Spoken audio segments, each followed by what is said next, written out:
In university, I conquered a trust fund aristocrat using my eye for design. Julian's inner circle despised me. Their collective verdict? She's broke, she's pretty, and aside from knowing how to turn a thrifted junk pile into a masterpiece, there's absolutely nothing special about her. So, when Julian and I finally crashed and burned, I thought they would be popping champagne. Instead, the ones throwing the biggest temper tantrums were his two best friends, Leo and Marcus.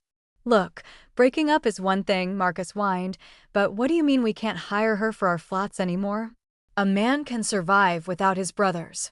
He cannot survive in an ugly room. And don't worry, Maya, Leo chimed in. We've already found you your next boyfriend. We'll be over at your studio at 8 p.m. to introduce you. Love you. Me? What? Julian and I were completely over.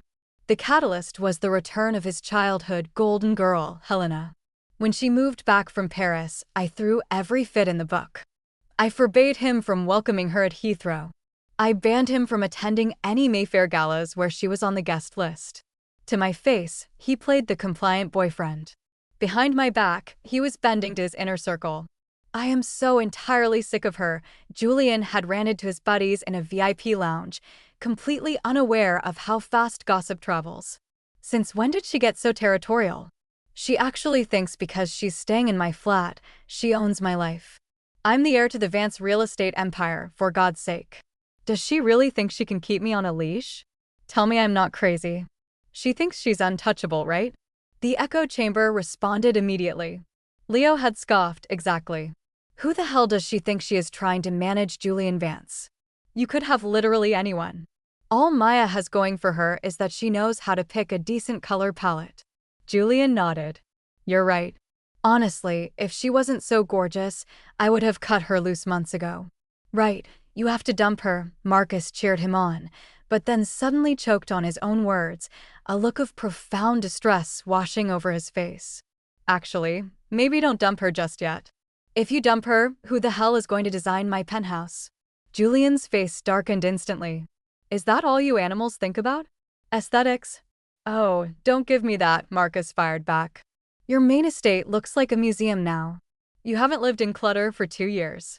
Don't act like you haven't noticed. Fair point. The memory of my flawlessly executed renovations made Julian hesitate. But then Helena posted a new photo on Instagram, a cozy group shot from a private gallery opening. Julian's fragile grip on reality shattered. He gritted his teeth and fired off a text. Maya, we need to end this. When the text lit up my screen, my initial instinct was to play the hysterical, heartbroken girlfriend. I had the whole routine queued up until the second bubble popped up. As compensation, I'm transferring the deed to the Chelsea studio apartment into your name. The hysteria evaporated. A profound, icy calm washed over me. Without a second thought, I started pulling my suitcases from the closet, more than happy to clear out my things. Besides, over the years I spent playing house with Julian Vance, I had already stockpiled quite the safety net. I typed back a cool, single-word response, okay? I immediately pulled up the contact for my favorite high-end luxury broker in Mayfair. I packed up every vintage Hermes bag, every bespoke trench coat, and every piece of Cartier jewelry Julian had ever bought me to sweeten his apologies. Watching the balance in my bank account skyrocket, a genuine smile touched my lips. I had one singular, crystal-clear thought. 3 years of playing the live-in designer just netted me 8 figures.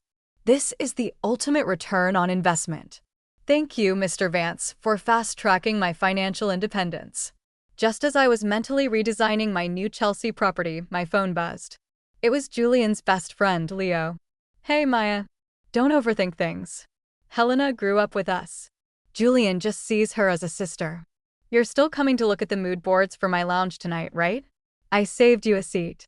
Oh, and please tell me you're bringing those custom leather swatches. I've been craving that aesthetic. My brow furrowed. In the past, I catered to their every whim strictly out of respect for Julian. If one of them casually mentioned they wanted a rare mid-century chair, I'd spend half the week hunting through obscure European auctions and dealing with stubborn custom officials just to deliver a flawless piece for them. But now my fingers flew across the keyboard, my reply swift and lethal. Sorry, Julian and I are done. Don't text me again. I paused, then added a little poison for good measure. Maybe if we cross paths in the future, I'll consult for you. In my head, I added, yeah, a consultation of absolutely nothing. Empty promises were cheap. He was still a billionaire's son, and there was no point in making permanent enemies out of the elite just because of a breakup. Julian moved fast. A few days later, his private lawyer arrived at my door with the deed. The man was stiff, all business, and spoke with the warmth of a spreadsheet. Miss Lynn, Mr. Vance asked me to convey his apologies. Furthermore, he is willing to wire an additional £2 million as severance for the time you spent managing his lifestyle. However, the lawyer's tone shifted, his sharp eyes locking onto mine. He expects you to know your place. He assumes you won't harbor any inappropriate delusions about trying to win him back. I physically rolled my eyes right in front of him. I pulled up my phone, deleted Leo and Marcus's numbers, blocked Julian on every platform, and even removed him from my shared architectural design drives. Seeing my aggressive compliance, the lawyer gave a tight, satisfied nod and handed over the paperwork. Tens, hundreds, thousands, millions. The zeros on that wire confirmation were blindingly beautiful. I was so euphoric I immediately ordered a ridiculously overpriced piece of restored art, a massive tech setup for my studio, and every premium fabric sample available. No discount codes needed. That's the beauty of having money. You can be reckless. Months bled into one another. I didn't see Julian or his entourage anywhere near the London design district. It made sense. We existed in entirely different stratospheres.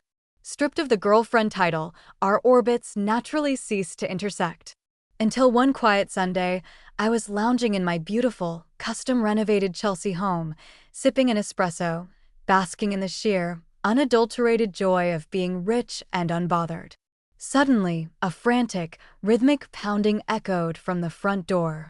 I pulled it open only to find Julian's two absolute worst friends standing on my porch. I blinked. What are you two doing here? Leo and Marcus exchanged a look as if mentally rehearsing a synchronized routine. With a heavy thud, they both dropped to their knees on my welcome mat. Leo wrapped his arms around my left leg. Marcus clamped onto my right. And then the pathetic wailing began. Maya, how could you be so cruel? Marcus cried. Do you have any idea what kind of aesthetic hell we've been living in without you? Okay, you broke up with Julian. Fine. But why did you have to block us? You know what my new decorator did to my living room yesterday? It looks like a cheap dentist's waiting room compared to your work. I physically gagged. Get off me. I stumbled backward, entirely dumbfounded. Leo's voice was actually trembling. My spatial awareness is completely ruined. Look at me. He reached down, threatening to pull up his designer jacket to show me how stressed he was. Panic flared in my chest, and I slapped his hand away. Don't. Marcus, still clinging to my leg, wailed louder. Julian is a monster. He dumped you and then threatened to exile us from the high society club if we tried to contact you. I had to bribe his head of security just to find out your new studio address. As he spoke, his eyes darted past me, locking onto my impeccably styled living room. I searched for you so hard my artistic vision is crashing. If only there was some perfectly curated mid-century minimalist decor nearby to heal my soul. Watching these two billionaire sons perform a Broadway-level tragedy over my design skills, I couldn't hold back a laugh. All right, get up. Come in. The second the words left my mouth, their eyes lit up like floodlights. They scrambled up, practically sprinted into my studio, and began inspecting my new prototype furniture, running their hands over the premium velvet and Italian marble like starved animals. Once they were fully comfortable, leaning back in my custom armchairs, they finally revealed their true agenda. Maya, we came here today on a mission. We brought you a new boyfriend. I nearly choked on my espresso. I froze. But they were already gaining momentum, bouncing off each other's energy. Yeah, we threw the old one in the trash, Leo cheered. The guy we picked out for you is top tier. Broad shoulders, sharp jawline, obscenely wealthy, and more importantly, he actually appreciates high art. You're going to be obsessed with him. Whoa, stop, stop. I held up both hands. Did you guys breathe in too much paint thinner? Julian's best friends are trying to set me up.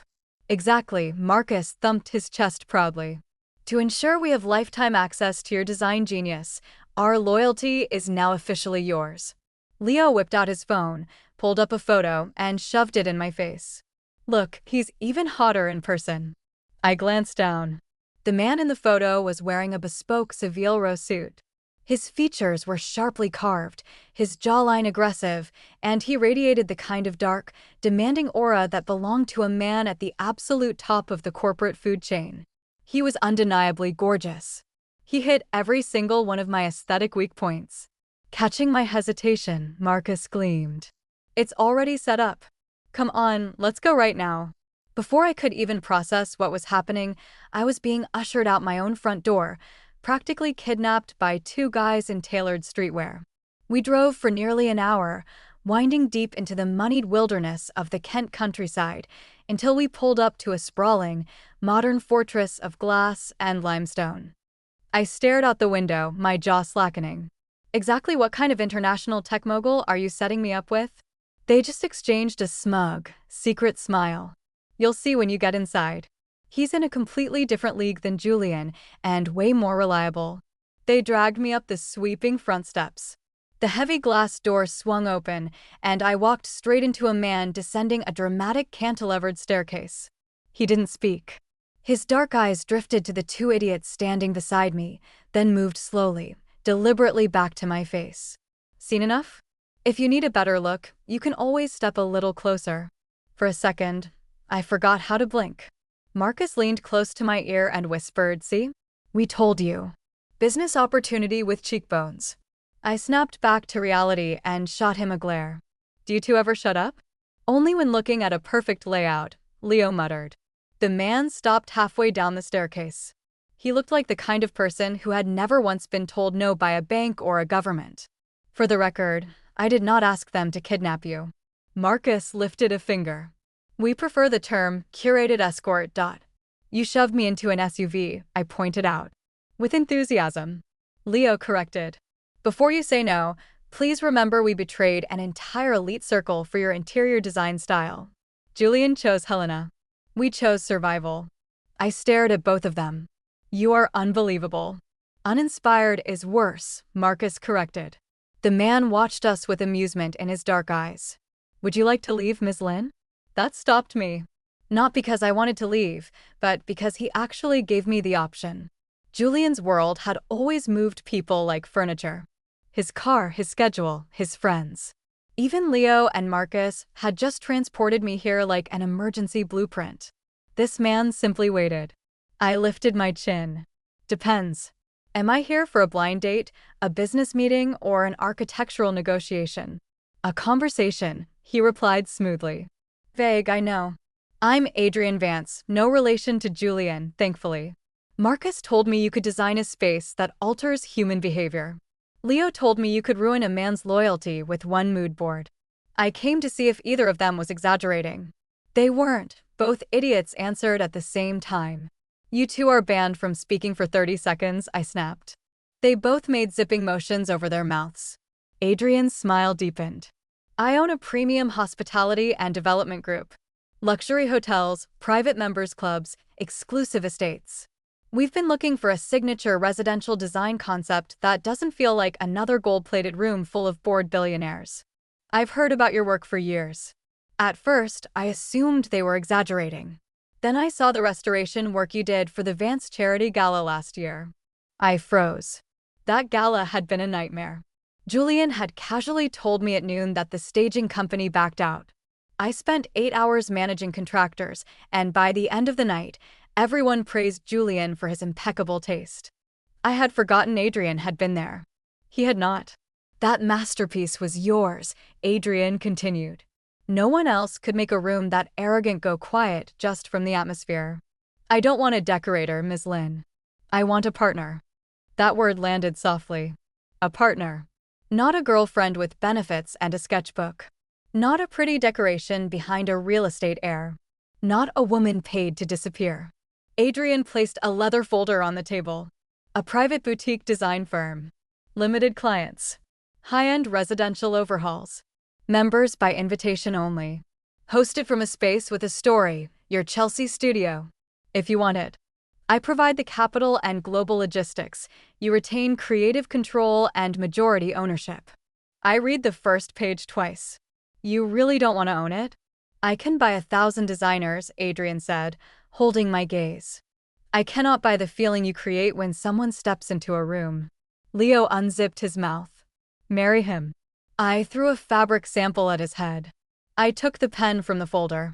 Founding membership fee for you 2 starts at £50,000. They both screamed. Maya, we brought you love and capitalism, and this is how you repay us. I am repaying you with invoice numbers. And that was how Vanguard Spaces was born. Within 3 weeks, my life turned into organized chaos. I transformed my Chelsea property into a studio people would kill to be invited into. Leo and Marcus became our highest-paying hype men, promoting the firm like missionaries to London's elite. Julian heard about it before our official launch. Of course he did. Marcus accidentally sent him a photo of our test studio setup, captioning it, "Bro, wrong chat, but look at the custom lighting." The photo showed Leo literally cradling a bespoke brass fixture, Adrian sitting beside me reviewing architectural layouts, and my hand resting near his arm. Julian called Leo immediately on speakerphone. What the hell is this? Culture, Leo replied smoothly. Are you at Maya's? I cannot confirm or deny due to membership confidentiality. You're my friend. Julian snapped. I am, but loyalty is complicated. Velvet upholstery is simple. The call ended. I should not have enjoyed that. I absolutely enjoyed it. Meanwhile, Helena tried to cement her status as the new queen of Julian's world. She hosted a massive dinner party at his estate. Leo texted me live commentary from under the table. The furniture looks like a corporate lobby. Marcus says the feng shui is giving prison cell. Bring back the minimalism. Helena noticed the whispering. Her elegant smile stayed intact, but her eye twitched. Julian noticed, too. For the first time, he began to understand that replacing a woman was easy only if all she had been was a body beside him. I had been curating his life, warming his rooms, balancing his aesthetic, and managing his chaos. Helena had history, I had vision. By opening night, Vanguard Spaces was the only thing the elite whispered about. The Chelsea studio became the most desired room in high society, and Julian couldn't get a consultation. He tried through Leo. No, he tried through Marcus. Absolutely not. He even tried emailing Adrian's corporate office. The official reply, which I drafted myself, was polite enough to be framed. We regret to inform you that inheritance is not accepted as a valid portfolio project. Julian did not take it well. Helena took it worse. At a charity gala hosted at one of Adrian's private galleries in Mayfair, she arrived beside Julian wearing sleek white silk and a smile sharp enough to cut glass. She had clearly decided that if she could not ignore my sudden rise, she would patronize it. Bad choice. Half the high society guests in the room had already asked me about future project bookings before the first speeches were over. Leo stood to raise a glass halfway through the night. To Maya Lin, he announced, already looking overly emotional. The only woman who ever made me question whether childhood friendship or custom walnut flooring matters more. Marcus rose beside him. The flooring one. The room laughed. Julian did not. A wealthy developer near his table leaned over. Julian, wasn't Maya your girlfriend? You let this genius go. Another man smiled into his wine. That Chelsea property transfer may be the best investment Vance money ever made. Julian's face looked carved from stone. Helena's fingers tightened around her glass. After the main presentation, she finally snapped. So, this is what you do now? Her voice was light, but the surrounding tables heard it.